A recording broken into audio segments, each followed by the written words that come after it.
Here with Todd Blyleven, Fresno State alum, played I think 5 years in the minors, but owner CEO of the Scout Hub and marketing manager of Pocket Radar. So Todd, thanks for jumping on with me. Thanks, Ryan. I appreciate you having me. Hey, was there ever a path for you outside of baseball? I mean, you and I are baseball lifers. Was there ever a path outside of baseball for you? No, not really, not mentally. I think, growing up, like I did with my dad playing and getting a chance to, or, we did with, being in the clubhouse and rubbing elbows with all those guys and having full access to not only, their in game life, but their out of game life and just seeing how, baseball is in a lifestyle. I think it has always been a passion of mine to be in sports. And, growing up, it was always baseball. So never Did you, spoke did you about take that banking. for granted growing up?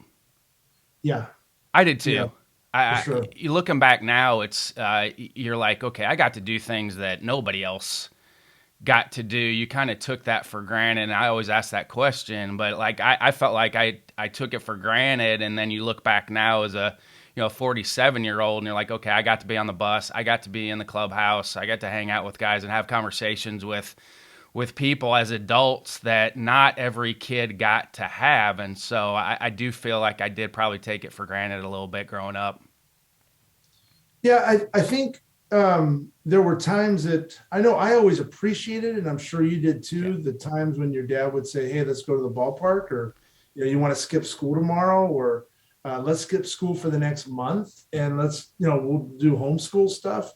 Yeah, I mean, I love that stuff, and I was always on the road. Back when my dad played, I was I think yours too. We were able to like go out on the field and take batting practice and Yeah. take ground balls with Cal Ripken, or I'd see guys come in town, Pete Rose, and I'd go run around with Pete Rose Jr. and go hit with his dad and things like that. I mean, yeah. So you did take it for granted back when you were growing up, and like your point, now you look back on it and go, oh my God, I was a bat boy in two World Series, and I mean, it's just crazy stuff that I know. I have a son that's 18 and he's a senior in high school, and he's he had a chance to go through some of that with my dad being an announcer with the Twins and All-Star games, and then what I did in the industry. So he's been in the clubhouse. He's had a taste of it, but not like what you and I had. Yeah. So Yeah, and my mom always apologized. She's like, "Well, we never got to go on spring break. We never did this." I'm like, "Mom, I did way more stuff than yeah, friends of mine. My friends were jealous at school of me getting to go do stuff with Evansville's baseball team that they never got to do. Now, they took fancier vacations than we did, but they never got to do what I did. So I'm like, Mom, don't apologize for that. yeah. So and you had to be careful with who your friends were. Really, I mean, I got tired of being Todd Blyleven at times, especially going through middle school and high school. I wanted to, I started to separate. I was pretty good in baseball. I was good in football. I wanted to, kind of make my own name. And everywhere I went, I was Bert's son, Yep. which, that gave me drive too, to be better and not, I always wanted to be like my dad, or like other players and emulating, whether it's a Chuck Finley, even though I'm not left-handed, or it's a Jim Abbott, or think guys that you really just love being around and you love their mechanics, became a student of the game and studied, what they did. Always appreciated even the scouts that would come out and, give me little tidbits on my hitting or whatever. And so I was a sponge, but sometimes, yeah, your friends, that them real quick. I'm a double handshake guy. So when I go and introduce myself, oh, I'm Todd. Hey, I'm Bob. And then they say, what's your last name? I'm Blyleven. They go, oh, are you related? Yes. And then you get the double handshake. And it's like, I don't need a double handshake. I just want to be me. But it's really cool. I mean, what our dads did, so proud of Yeah. them in the industry. Really, they were amazing. So At what point did you feel like, okay, hey, I'm on my own path right now? Uh, probably college, really. I think when you're playing in high school, I was a blue chip prospect. I worked really hard. Probably around my junior year, between my junior and senior year, that's when I really started to develop. as an athlete, and started really taking things seriously in terms of my conditioning, and my numbers and my velocity started to increase my senior year, and I got drafted. But probably college, when all of a sudden you're not at home anymore and you're out on your own, and then it was like, okay, I got to start doing this for me. But with baseball, I mean, I played 7.5 years in the minor leagues, bouncing all around. I got, a couple trips to some big league games and things in spring training. And that was a lot of fun, and put your uniforms on.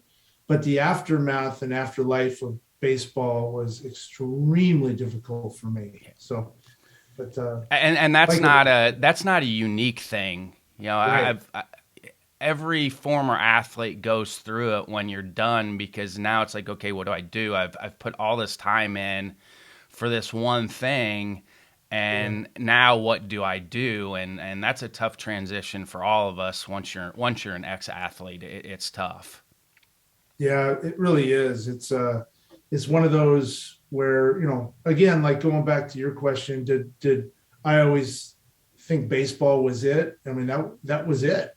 And so here you are, 26, 27 years old, and what are you going to do with the rest of your life? And whether it's military or anybody else, getting out of something that you've done or always wanted to do for, your entire existence. I went through mass depression, went through all kinds of different jobs, trying to figure it out. How am I going to make a dollar? And now also too, I grew up in a lifestyle with my dad, not ever really having to worry about it because of the hard work he put in. So I'm thinking, if I put hard work into something, maybe I can get to that point, but then it's so far out of reach. So there's never a transitional period, which you really got to fight through. We all have to fight through it when we stop playing one day and we put our cleats in the box, so.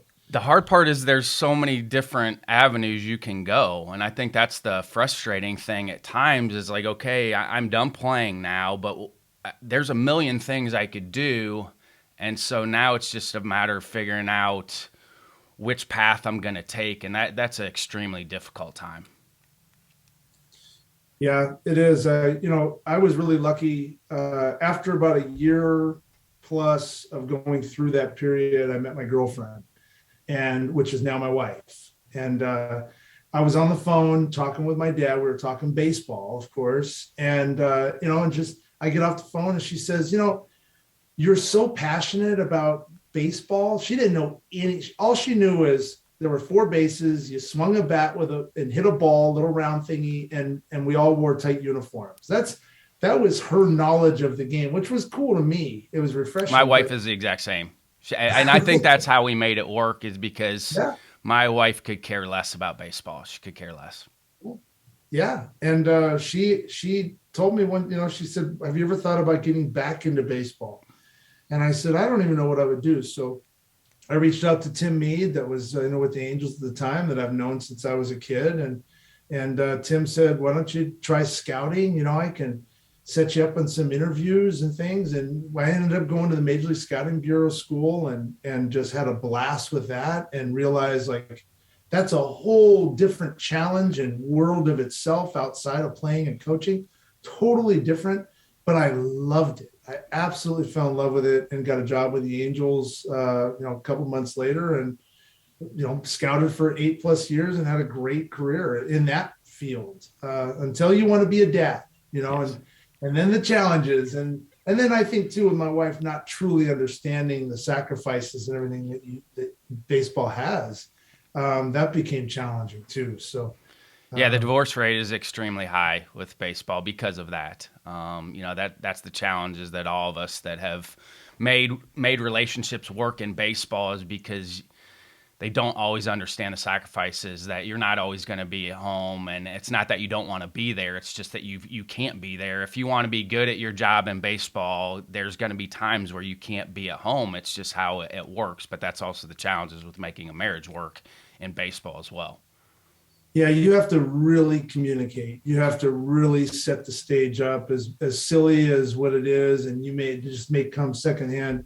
And your passion, you're gonna have to sacrifice some of your passion and that full 100% effort that you put on the field. It's gonna have to be backed off as like this ramp up stage to get to that point, as you're taking your wife or your family with you on this journey. It's not just getting on the bus anymore or going down to the gym and busting your tail. You got to like communicate, help her understand, or whatever, on what that path is going to look like. And I think she did a great job with, she let me spread my wings. She knew I was not happy in my current place where I was mentally as a person. She saw better in me in terms of the drive and the character. I mean, when you toe up on the rubber and you got bases loaded and you got, 5,000-10,000 people in the stands and it's 2 outs and, maybe a 1-run ball game like that, adrenaline, how do you replicate that in the real world? And it's tough. And so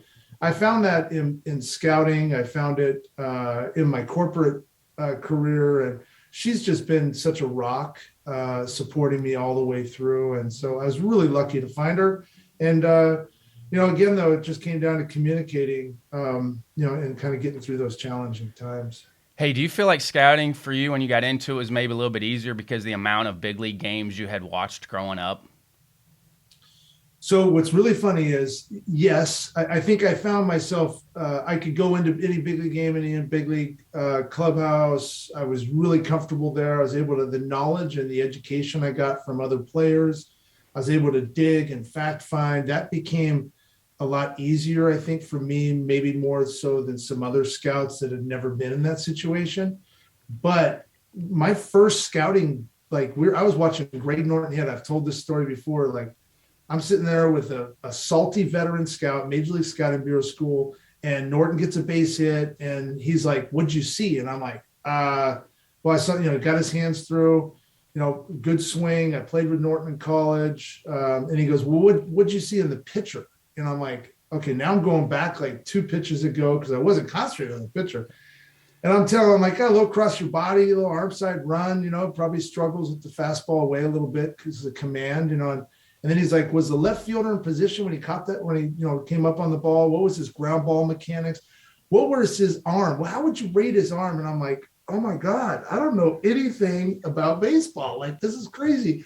But that's what I fell in love with, is just, I had Donnie Rowland. He was my first scouting director, and he was amazing, I think, at just identifying talent. And he taught me so many things on how to watch a game, be able to see the pitcher's mechanics, hitter's mechanics, catcher's mechanics, the load, the timing of the infield, when everything kind of like slows down and happens.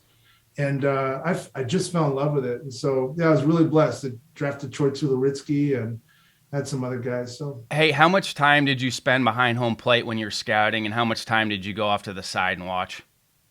So typically you always start off on the side. You're watching bullpens, pregame, trying to get a good idea.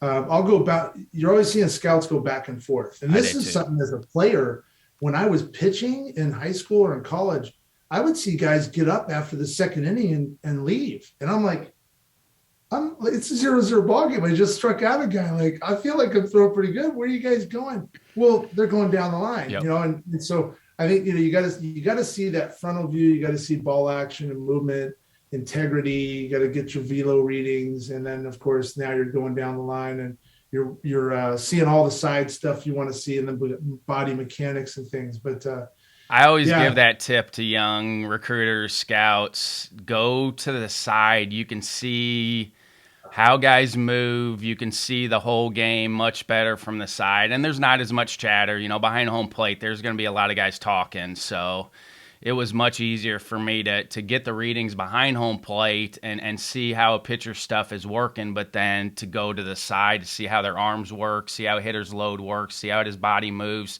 see how the catcher's arm works. Like, you just get so much more information on how guys move and how they play the game by going down the line than you do from behind home plate. Yeah, totally. And, the other part to that too is, a lot of times when you go down the line, especially in a high school game, you'll find those dads or moms that are like really into the game, that you can sit there and talk and get a lot of facts and get some info out of. Then you also get a chance to the umpires. Like, I found Adam Jones in San Diego. He was I think people knew who he was, but he wasn't really a prospect at the time. And And I was down in San Diego, I think at San Diego Mesa Junior College, and an umpire said, "Hey, have you seen that Jones kid?" And I said, "Yeah, I heard about him." And he goes, "No, no, no. I just did a game this last week with him. I'm telling you, he's one of the best players I've ever seen in San Diego County." He said, "I've been umpiring for 20 years, blah, blah, blah." So I went and saw him the next week. Kid went 4 for 4, hit a home run, threw a kid out from right center, like just this dominant thing. Make a phone call. The next game, 30 guys are there. Tony Gwynn's there. I mean, so you learn a lot being down the line, I think, opposed to just sitting behind home plate. Yeah, umpires were great for getting recruits, honestly, because they would tell you, because we had guys that worked college and high school games, and they would give you a ton of information on players, too, from a recruiting standpoint. Yeah, don't ever be afraid to just communicate. And they can go out. A lot of those guys do basketball too. Like they can sit there and tell you who's competitive. You know, with Division I now, you can't go out during that time of year. So those guys are around those multi-sport athletes in the off season, especially with basketball, and they'll tell you who's competitive and who isn't. That's right. Jared Page is a good example. Dennis Dixon at a San Leandro High School in Oakland. I remember Tim McIntosh and I. Tim was a scout with the Yankees. Justin McCray was with the Brewers at the time. We were sitting at a game, and an umpire came over and said, "Hey, have you seen Jared Page, a football star? And he's looking at different places to go to school, but he can really play baseball." So we went into downtown Oakland, which wasn't a great area where he went to school, and we went and watched this kid play. And we were all like, "This is a pro prospect." And then they had Dennis Dixon, I think was a sophomore or junior, but those kids ended up going off to play, big D1 football. And I think it really had a part in that there were MLB scouts looking at these athletes, blue chip prospects, and they were amazing. So, yeah, I loved scouting. I love the camaraderie with the other scouts, the families, the day-to-day. It's a grind, though. It's not something, I mean, you got a scouting director that calls and says, "Hey, who's pitching tomorrow or who's pitching next Thursday?" And you're like, "Okay, let me check my list." Now with today's technology, I would love to be a scout today with all the things I know on how to build better processes and technology and software and integrate like scouting platforms and stuff. But the iPad would be the tough thing for me now, because I like when I go watch college and high school games now, I print out the roster still. So I still need a hard copy roster, even though I'm not scouting or recruiting anymore. I still need a hard copy roster to look at names. Yeah, no, totally. You got to keep that in the back pocket. You got to fold it up just right. Hey, do you have any good Bob Bennett stories? Not really. I was at Fresno State just for a short time, and I think I was there at the end of his career, so I didn't really experience any blow-ups or anything else. He was very, just nurturing, and the wealth of knowledge that he had or has, and in the game, I was just really, really fortunate they took a chance. Yeah, it's a tough loss for the baseball community because he just was a wonderful person. I got a chance to coach in the Johnny Quick Classic in '98 out in Fresno, so it was good stuff. Wow. Yep. So and you were around. Well, was Larry Koshel at Oklahoma when you were there? So my college path was a little crazy. So I signed a letter of intent to Cal State Fullerton, Larry Koshel, and Vern Rule. Yep. Vern played with my dad. I loved Vern Rule. I totally respected him. Him and I had baseball. He would come over to the house. We'd have all kinds of pitching conversations, and he would come watch me play and give me, advice. And so I chose Fullerton not only because it was close to home where we were at in Southern California, but I loved Vern. And then about 2 months before school started, after my senior year, I'm like gearing up. I've got orange and blue. I'm ready to go. They take off to Oklahoma. And so they said, "We want you to come with us." I had already exhausted my 5 trips back in the day. And so I went with them. I didn't really enjoy that time. It wasn't against the school. I think it was just the coming out and being away from home. I was 17. Maturity wise, I wasn't ready to be separated from my kind of home base at that time. Well, because And Norman, Oklahoma is a culture shock coming from Southern California. well, especially back in 1990, Yes. now like we drive up there. My son, we're in North Texas now. We drive up there for tournaments, or we did with Dylan playing and stuff. And it's different. There's more to it. There's not just the Kettle Restaurant on the corner of the road, and it's different. But yeah, Larry Koshel was a really good coach. Well, they got it going after that too. I mean, it was a couple years after that they won the national championship. Yep, that's right. So yeah, but I ended up going. I bounced to Cypress Junior College, played with a bunch of buddies that I played with from the Orange County Cardinals. Randy Vanderhook was a coach for Connie Mack. We went to the World Series twice. I mean, just a pure dominant. I think we had 16 guys get drafted off that team. We won state. Everybody was a player. Troy Babbitt, Doug McConaughey, Jason Bates. Got drafted to the Rockies and get to the big leagues. But yeah, it's really interesting on how you can just kind of be this log floating down the river and just turn sideways, and you never know where you're going to go. Yeah. And how'd you get connected with Pocket Radar? So I was at Baseball Factory and I was consulting with them, and Pocket Radar, obviously who Pocket Radar is. And I guess I should back up. When my first corporate job out of scouting was with a brand called Skills, a big training brand. And so Skills, we started to kind of get creative, and I was on their kind of more product submission team. We started thinking about building a radar device. Well, Pocket Radar had already been just dabbling in the industry, very well known in terms of what their technology does. So that was the first introduction back then, in just knowing that they had a ton of experience and expertise in the field. They had a guy that worked with our Navy's radar system and all these, way more experience than what we had on our team at the time. I'm a big fan of Steve Goody's, by the way. So now Steve and I get a chance to meet at the All-American game in Chicago, in Tyler Scaturo, and I fell in love with Steve. Yeah. And so after I had left Factory, they reached out and I started consulting with Pocket Radar and just on more business strategy stuff. And then ended up, rolling with them full time last November. And it's been amazing ever since. Yeah. And then, when was the inspiration for Scout Hub?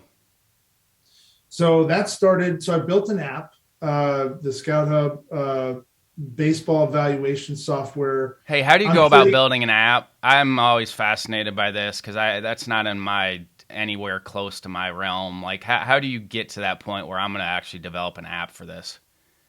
So I never thought I was in that realm either. You look back on definitely the path that I've taken, but I think the experience through the corporate space and the product, I was heavy into marketing, heavy into product, exposure. And so anyways, I'm sitting with a buddy of mine that's a national cross checker still today with a team, and he's asking for some advice. And I used to consult with teams on hitters' tendencies, pitchers' tendencies, preffing out pitchers as scouts are getting ready for the winter meetings.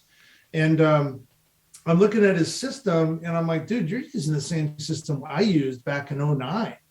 And he's like, yeah, it hasn't really changed. And then we start talking about analytics today. And then I'm also getting calls from buddies that are losing their jobs because they don't know the difference between bat speed and barrel speed. Yep. And how to differentiate, or even how that they can go onto a player's profile page at pg.com or PBR and take a look at their public profiling, get the metrics and add those into their scouting report that are somewhat validated from the player's events.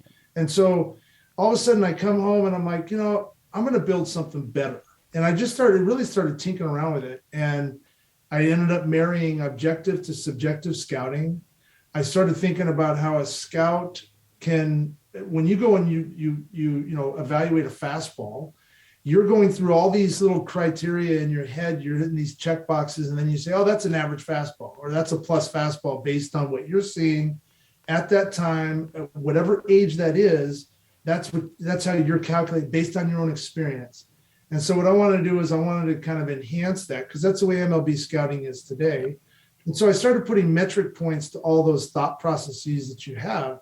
And I built all these algorithms, just tons of YouTube videos, hours and hours. I mean, there's a movie with Will Smith where he teaches himself how to do something. That was basically me just spending all that time. And that's what I've had to do in the corporate space anyways, because I didn't grow up in the corporate world, so I had to learn nonstop and ended up finding a developer that I actually met years ago in the sports industry. I knew he built a sports app, started talking to him about how we could take my knowledge, my algorithms. I had a proven concept on Google Sheets that I used back in the day, and we developed the app. And now it's the only one of its kind. And so from that, COVID hit. As soon as we were getting ready to launch, COVID hits, mass chaos, of course, and in the baseball industry. And so I wanted to do something for scouts that were losing their jobs. So I built a platform, a website,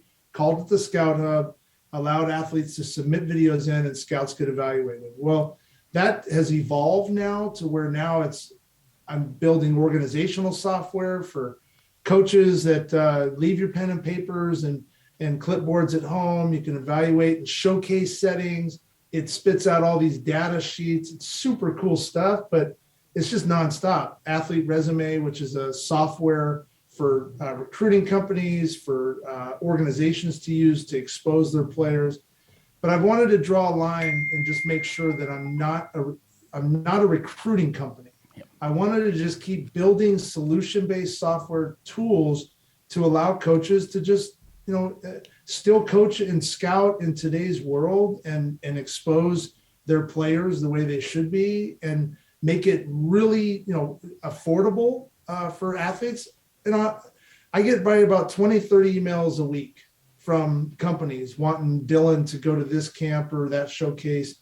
And I grew up in the industry and it's confusing at times. It is. Even because as a parent, you don't want to screw up your kid's journey. And even though I may have connections to college coaches, I understand what those guys go through. And, every college coach, whatever sport it is, I mean, it's tough. You're not only trying to put a team on the field, but now you got to go through the recruiting process. And with today's emails and everything else, you're getting hit up. I mean, those guys' inbox, at times, they probably just have to say. People don't understand that. They do not. Unless you're in that industry, you do not realize how many emails you get from everywhere. Your inbox, if I called a recruiter right now and he told me he had 3,500 emails in his inbox right now, that would not surprise me. Yeah. And at times I bet, how do you go through all those and they just keep piling up? So I wanted to build something that was educational to the organizations, business plans for them, an organization like a THD Baseball down in Austin, where they can now sit down with their families, educate them on the process more. Who does that help? Hopefully it helps the college coach out a little bit because now they're going to get maybe some better educated type emails or maybe direct contact to the organizational owner that now has a legitimate, really nice container to be able to say, here, I got a player, check this out. It's got 10 videos on there. It's super easy to navigate through. You can see all the analytics. It's got validation links on there. It's a do-it-yourself model. So, and I'm not taking away from the boutique recruiting companies because they're awesome. And a lot of companies are now starting to use my software, which is really kind of neat. So, but going back to the baseball app, I built this thing and it was really a 1.0 model to introduce it to MLB. And what's unique about it is that it's customizable for a little league coach could literally get in there, toggle off things that they don't need on their scout card, restructure the home run and the velocity readings. It's all at a scale so they can make it all the way down to a 10-year-old if they really want to evaluate all their athletes, take video of their athletes, and then use it as a development tool all the way through and through. College coaches, that's what they've been saying, that's how they're using it. They're sticking all their athletes in there, evaluating, generating those reports. Well, I'm getting ready to build something that's coming on our website that will produce dashboards and some more cool stuff. What is the website for anybody that wants to jump into it? thescouthub.com. Yeah, pretty simple. Thescouthub.com. And that's on the app too. The app's only on iOS right now, but it's built more for individual use.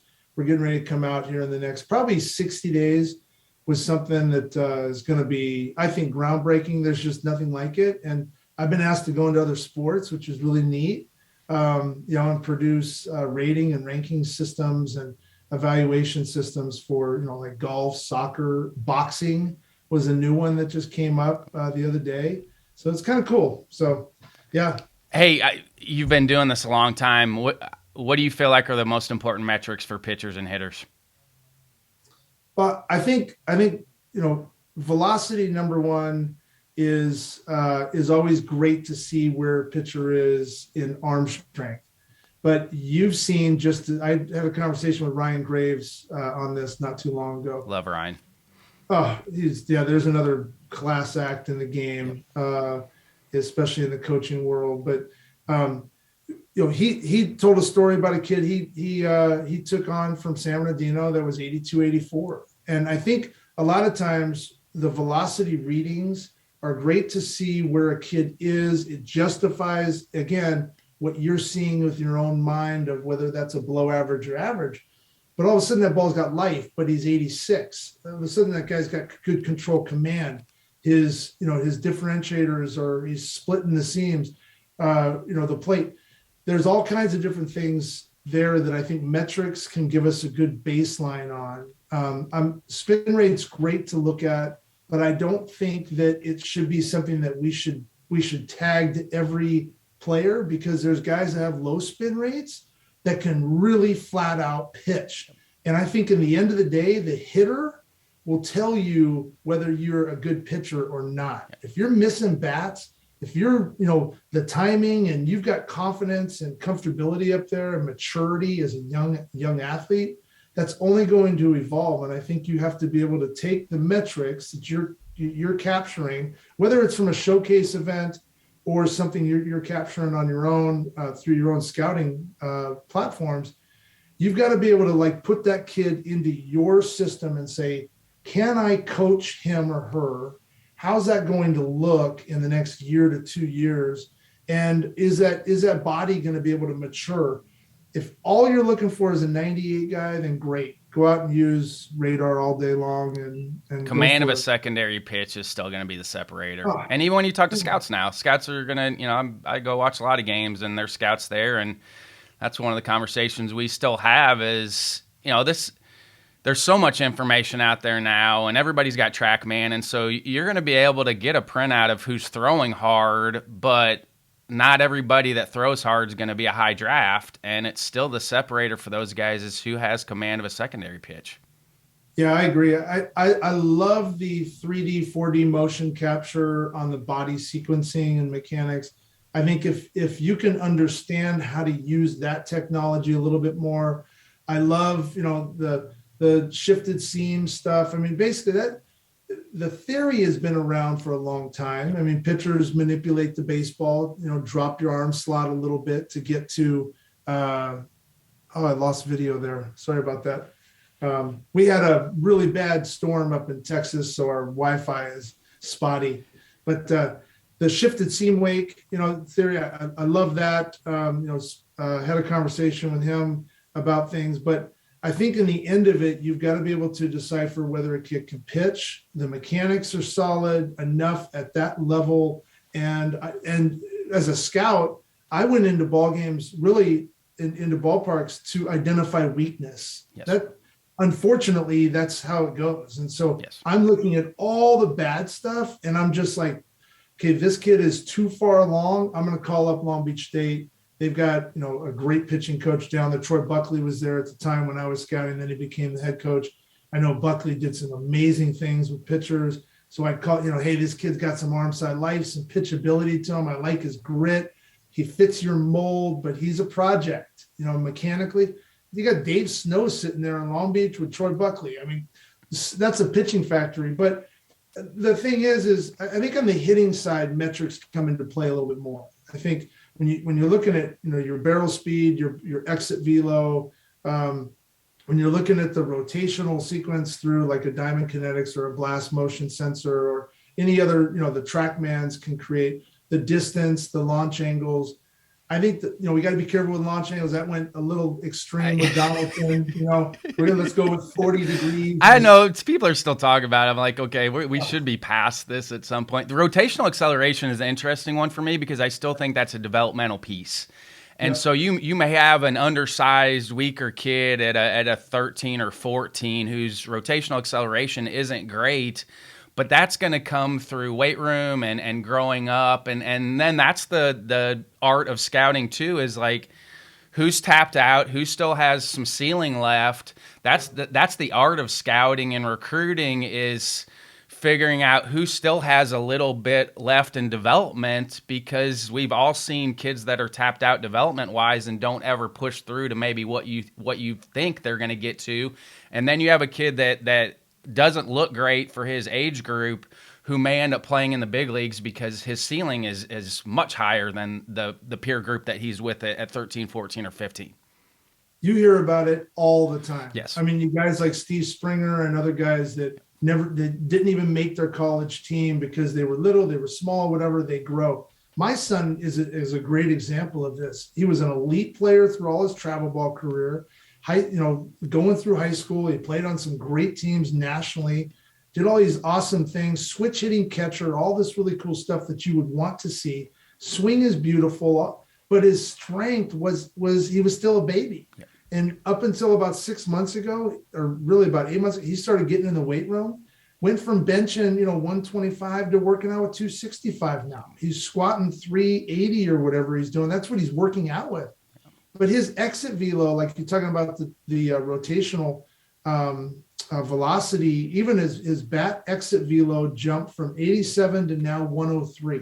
And it's 102, 103 consistently in a cage setting to where he's pounding the ball. But that's the maturity part. I knew it was there, but you can't always teach it too, right? And the X factor is work too. He's put the work in, and you try to relay that to people too. Like, they've got to have that intrinsic drive. You can't just sit there and say, hey, you got to go. They got to want to do this. So he's reaping some benefits because he's actually putting the work in to do it. It's not just going to happen for you. Yeah, he had a good kid, that played with him last year, Jordan Vyers, third round pick with the Phillies. In fact, I think he's 13th overall right now on their prospect list. But Jordan was a kid that you saw grind every day, went to the weight room every morning, woke up at 5 a.m. He was, when he took a swing, man, it was awesome. It's that kid as a scout. You're like, every at bat is going to be exciting, whether he strikes out or he pops up to the catcher or he hits an absolute bomb. He puts some swings into the ball. And so that was a great mentor-like relationship for Dylan. And now Dylan's working out with his dad and doing all these things that he's seeing. It's connected. But, on the other part, on the recruiting side, you look at it and go, man, he was getting looked at by all these four-year schools prior to COVID. And now with all the transfer portal and everything else, he's now competing with 25, 26-year-olds. 24-year-olds, and it's not those guys' fault. No, it's not. They should have a year taken away from them, and the college coaches are put into a situation where, hey, the NCAA is giving me an opportunity to keep these guys. I love being around. You fall in love with your players, so eventually it's all going to evolve and filter out somewhere somehow. But unfortunately, today's high school athlete, in that I think up until 24, 25 class, has to kind of deal with a new mentality of recruiting, and the parents that played or have some sort of knowledge on it, they're lost because they're like, when I it's a completely different deal, completely different deal now. Yeah. Hey, are you a fan of bringing the draft and follow back? I loved the draft and follow. We talked about it in the office the other day. I'm like, I don't know if this is, again, I was recruiting back when the draft and follow, and I, it's not all Division I, but it's interesting going to be what the landscape here is, what we've talked about with older kids now, Division I. It's going to be interesting to see what shakes out here with the draft and follow piece, because kids know that now that there is a backlog. Now the roster cap is going to come back for Division One. It's going to go back to 35. So that it may not affect as much with the draft and follows, because now it's going to be back to 35-man rosters. But I just wanted to get your take on what you feel like the draft and follow is going to be, because I think it's okay. I really like the draft and follow.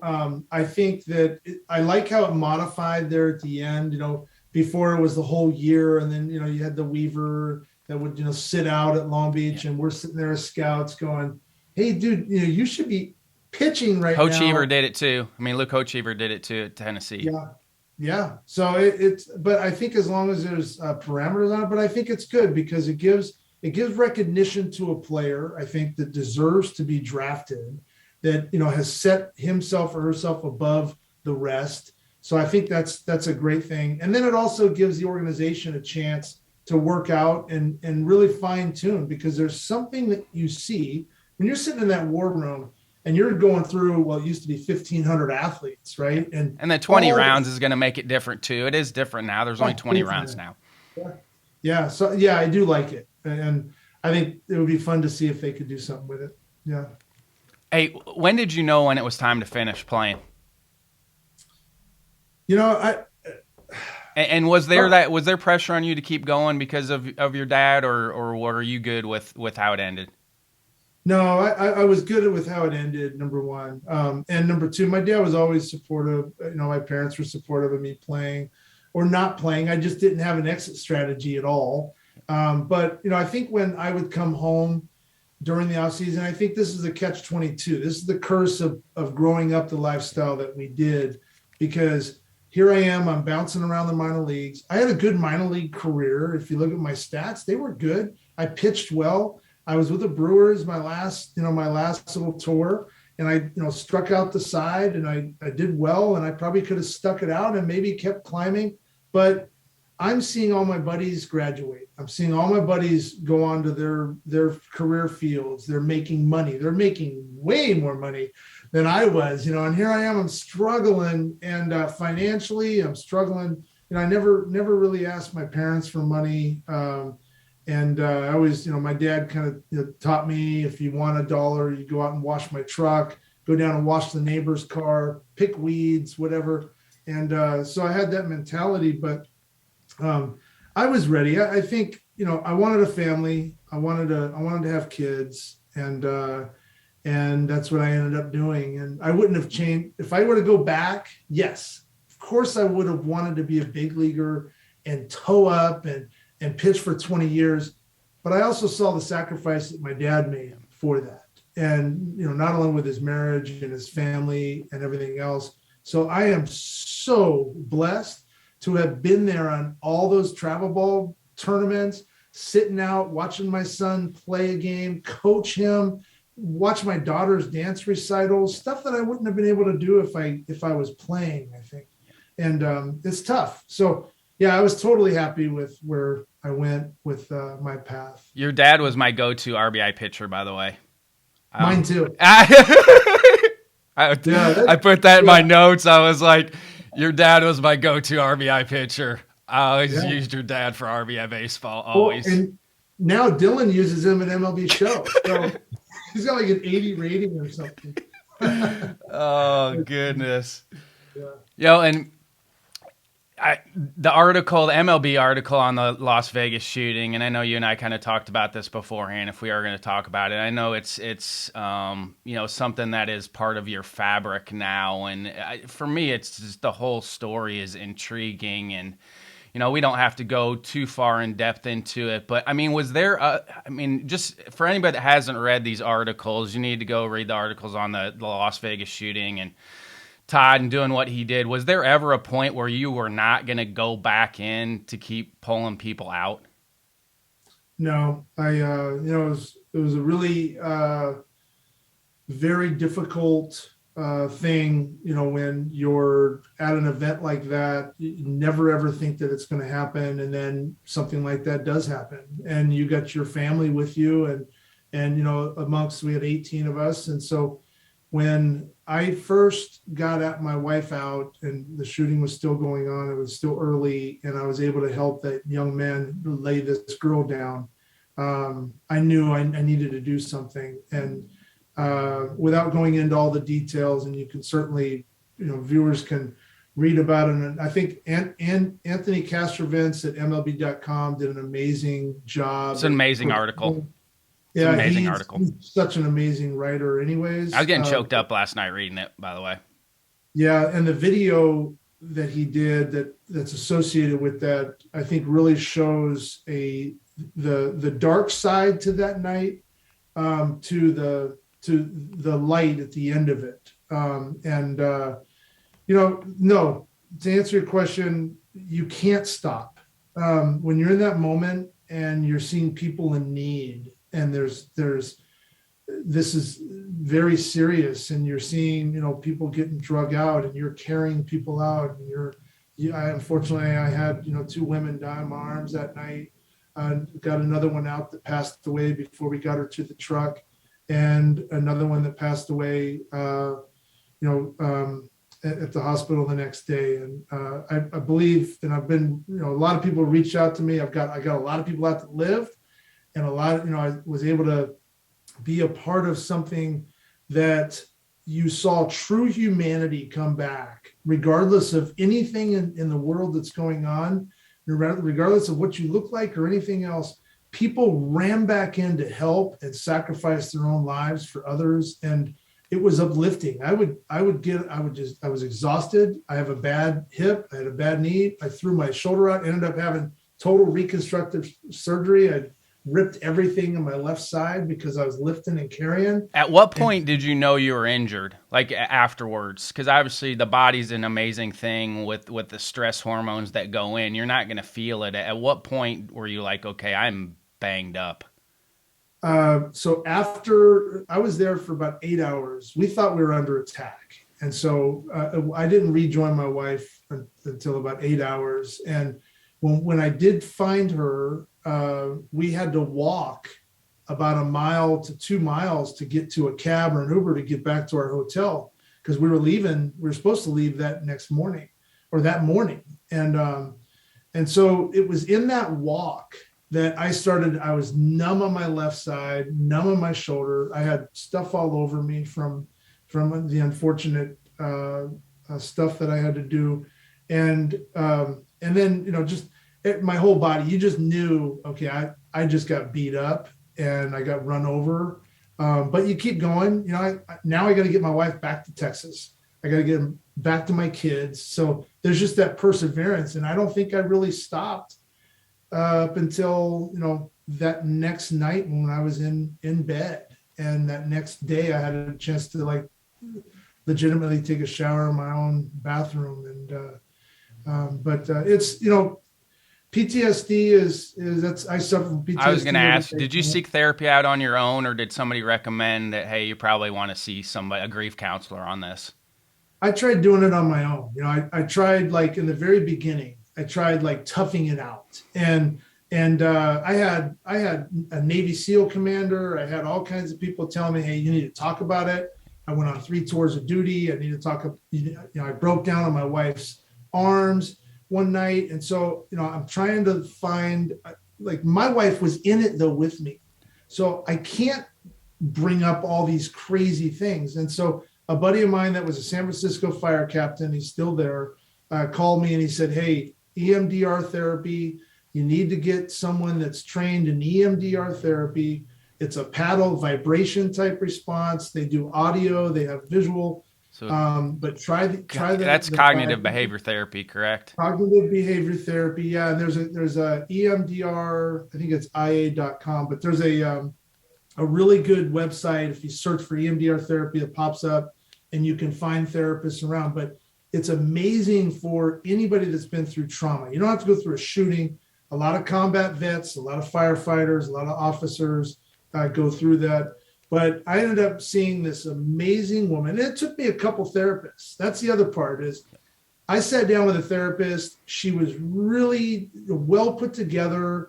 She was very clean. And here I am. And I started to talk about what happened, and I stopped. because I can't put that on you.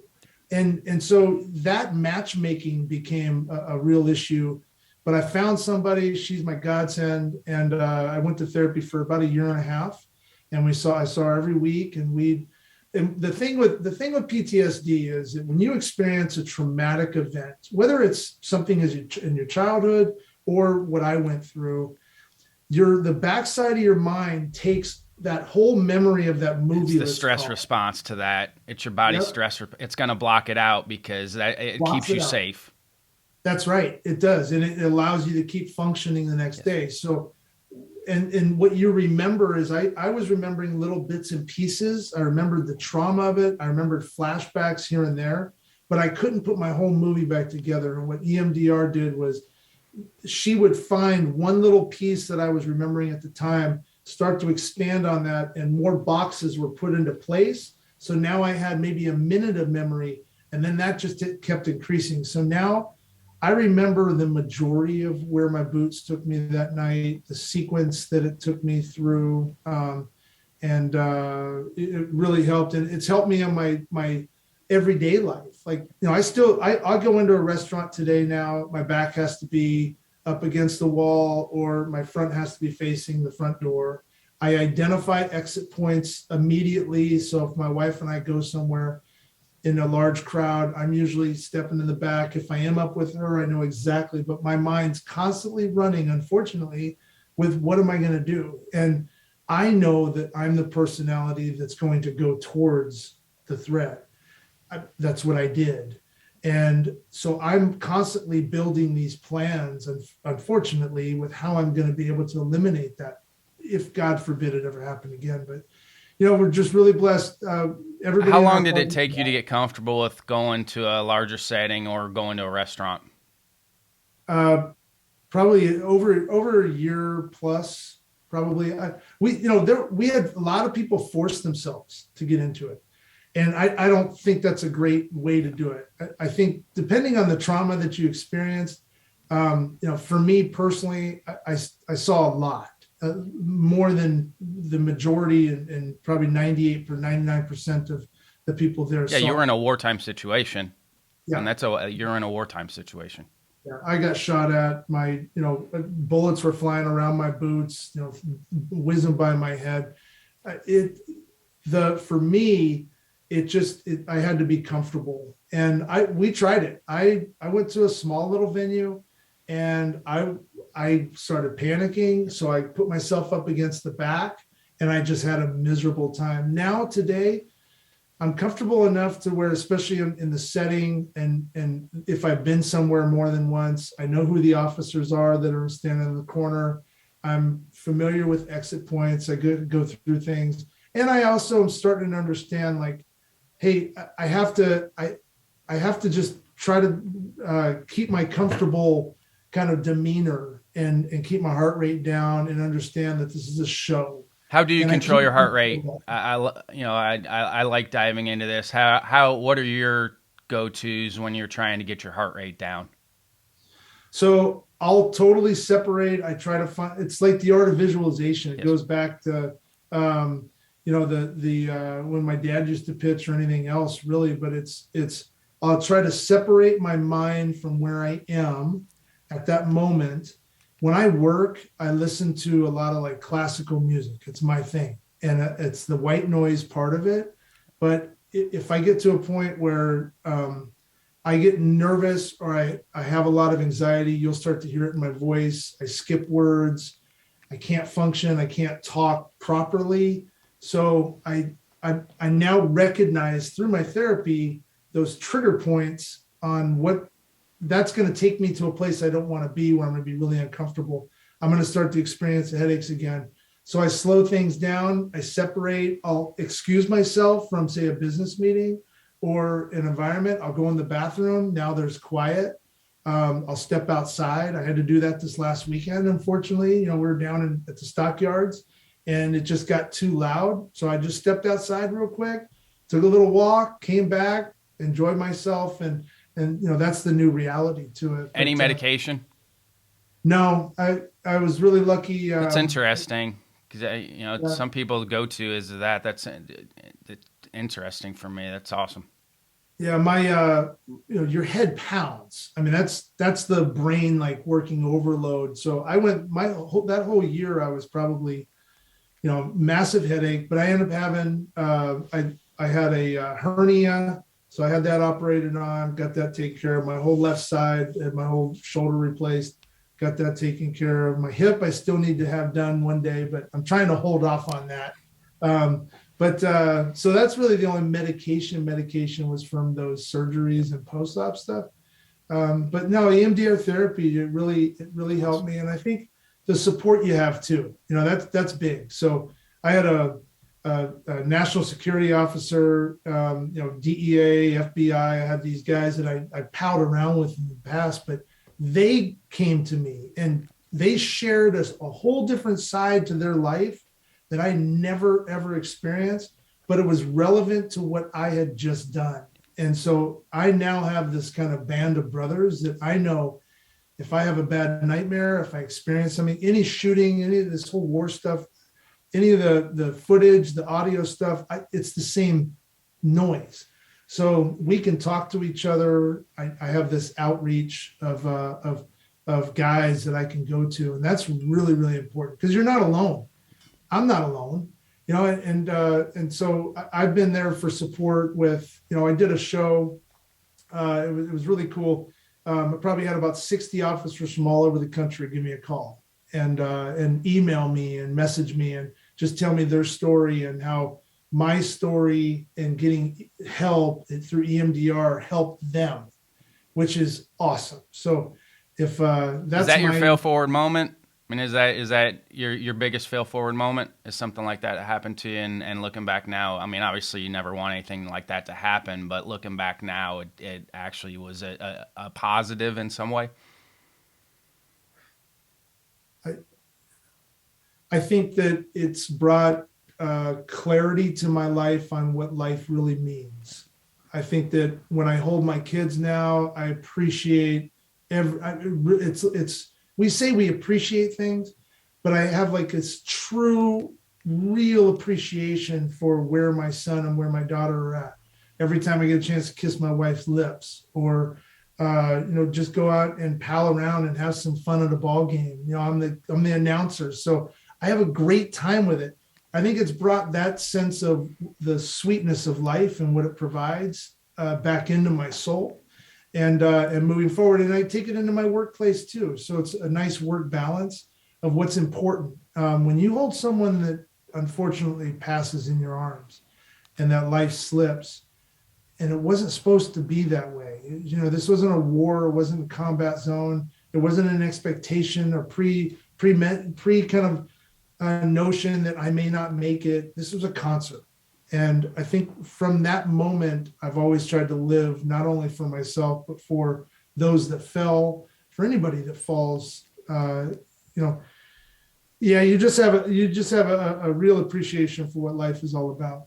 And It's none of it's guaranteed, no, and again, I think no, that's something no, that you take for granted as a human. If you don't have something like that happen, I think you just take for granted that's always going to be great, and that's not the case. And instances like that do make you recognize that there's no guarantees that any of this is going to keep going on.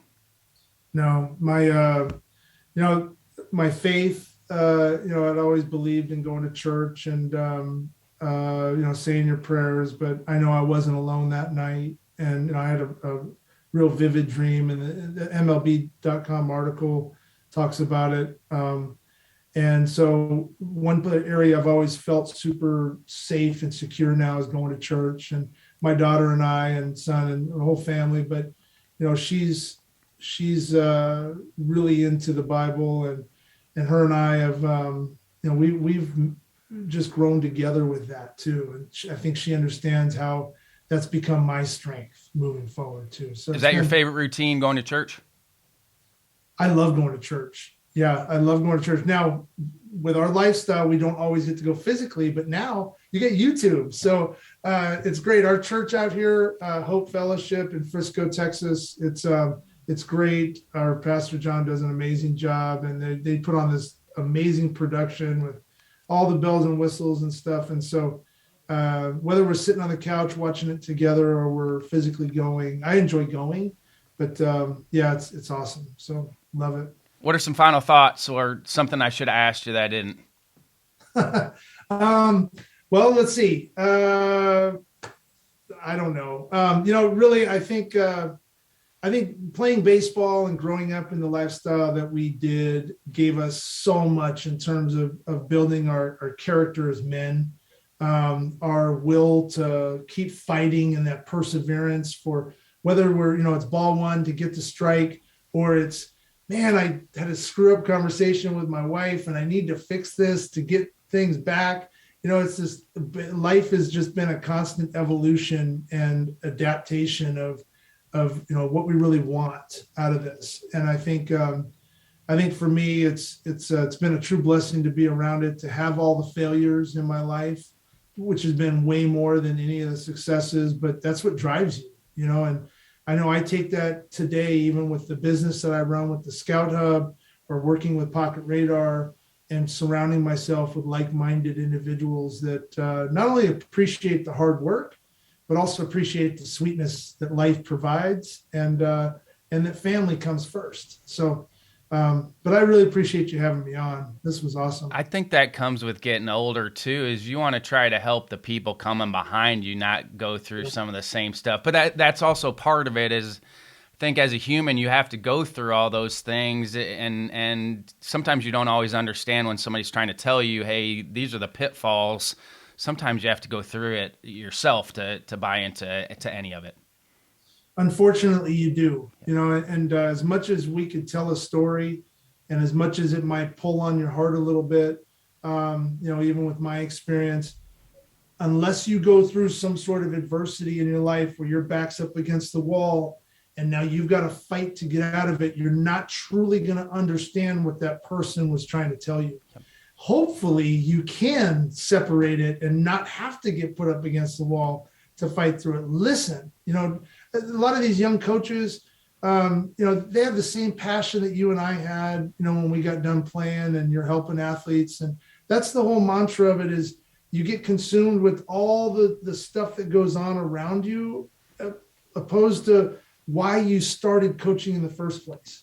I started coaching because a kid needed some help, and I had the knowledge to be able to help him. And when I did help him, it felt good, and so it grow from that. And, but ABCA, again, like we were talking about in the very beginning, I mean, I've loved going to ABCA shows. I will continue to go, love seeing all my friends, and just, you guys do a great job. So thank you for all your efforts. Todd, thanks for sharing, man. It means a lot. I appreciate it.